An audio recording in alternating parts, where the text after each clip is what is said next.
Hunting is a big part of life in Alaska, but controversy is brewing right now over bear hunting. I want to show you video the Defenders of Wildlife provided us for a story that I did a few years back on a similar issue in Alaska.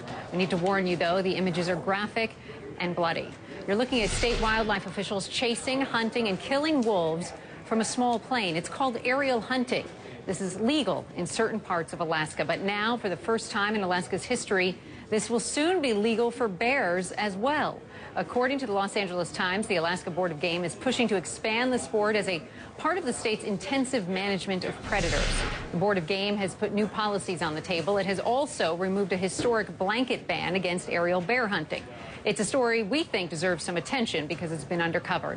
A lot of conservationists are concerned, including Jim Stratton, who is the regional director for Alaska's National Parks Conservation Association. Jim, welcome to the program. Let's talk about this historic prohibition on aerial bear hunting. This is completely new turf now.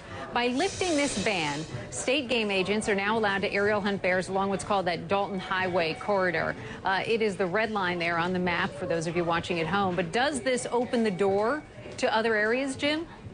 Yeah, I think eventually it probably will, Randy. I mean, the way that the state of Alaska has tried to increase the killing of wolves and bears historically, you know, they started by making the bag limits bigger and the seasons longer, and then when that didn't kill enough wolves and bears, then they went to things like, you know, shooting cubs and shooting sows with cubs in their dens, snaring bears, and when that didn't kill enough, along the Dalton Highway, they've taken the one step further, and now they say they're going to start shooting bears from airplanes.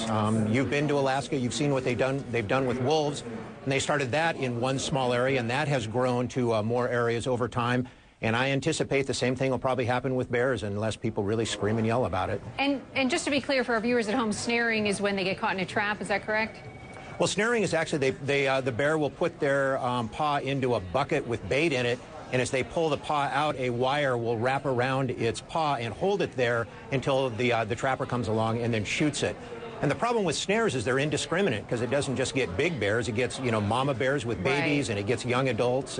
And they could be waiting there for days, too, if the people don't come and suffering as well. But let me ask you about what the state's saying, because the state says it's just trying to control the predators from depleting food sources for moose and caribou, which we know are very, very important there. I've spoken with Alaskans there who said that they live on a moose for a month. They feed their family for a month. So I get why it's so important.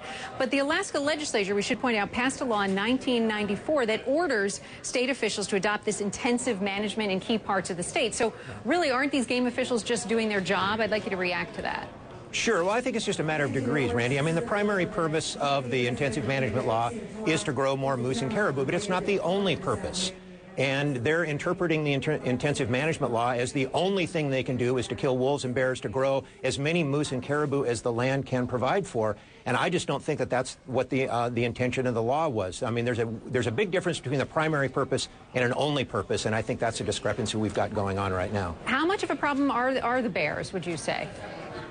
Well, it depends on what part of the state you're in. In some parts of the state, you know, they're not a problem at all. There's so much salmon to eat that they really don't go after the younger moose and the younger caribou. On other parts of the state, you know, young moose and young caribou are a very important part of a bear's diet, you know, earlier in the summer when those animals are first born.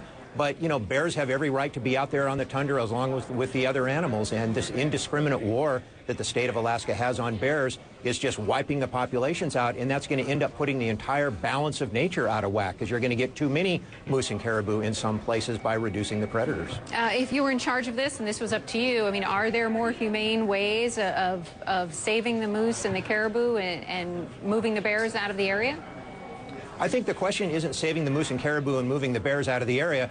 I think that the answer is to understand that the moose and caribou and the bears all need to live together, and bears are going to eat some moose and caribou babies, and that's just the way it's been for, you know, millenniums and millenniums. And so I think we just need to understand that if you're going to have bears in Alaska, they are going to kill some moose and caribou calves, and we should say that that's okay and get on with it.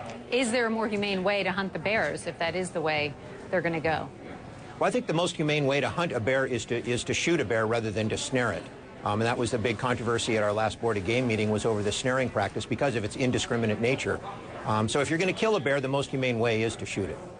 All right, Jim Stratton, appreciate your time on this, and do keep us up to date on exactly what happens there with this. Thank you. Okay, will do. Thanks, Randy.